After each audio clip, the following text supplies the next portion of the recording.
এখনই কি অবসর নেওয়া উচিত বিরাট রোহিতদের? মুখ খুললেন রবি শাস্ত্রী।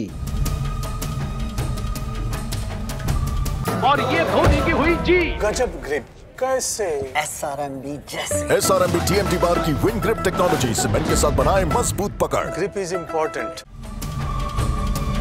রোহিত বিরাটের অবসর নিয়ে মুখ খুললেন ভারতীয় দলের প্রাক্তন কোচ রবি শাস্ত্রী।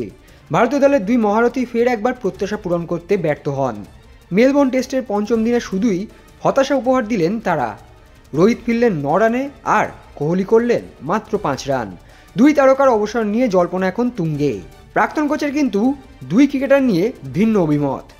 রবি শাস্ত্রী মনে করেন রোহিত শর্মার দ্রুত অবসরের পক্ষে হলেও রবি শাস্ত্রী বিরাটের ক্ষেত্রে ব্যতিক্রমী অভিমত দেন। কোহলিকে এখনও খেলায় দেখতে চান তিনি। এমনকি আরও কিছুদিন যে কোহলিকে টেস্ট খেলতে দেখা যাবে সে বিষয়ে আশা প্রকাশ করেছেন তিনি। মেলবোর্নে দ্বিতীয় ইনিংসেও রান পেলেন না ভারতীয় অধিনায়ক। কামিন্সের বলেই আউট হলেন হিটম্যান। রোহিতের প্রসঙ্গে রবি শাস্ত্রী বলেন, রোহিত হয়তো এই সিরিজের পরই অবসর নেবেন। ওর ফুটওয়ার্ক দেখুন, তবে বয়সটা হয়তো ফ্যাক্টর নয়, কিন্তু যে পরিস্থিতিতে খেলতে হচ্ছে সেটা ওর পক্ষে যাচ্ছে না। এদিকে সোমবার বিরাট আউট হলেন 5 রানে।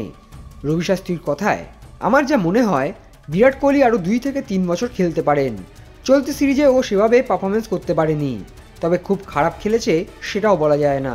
আমি যদি খুব ভুল না হই বিরাট এখনই অবসর নেবেন না। মেলবোর্ন টেস্টে দুই মহারথীকে আরও দায়িত্বশীল হওয়া উচিত ছিল বলেই মনে করছেন অনেকে। Extra time.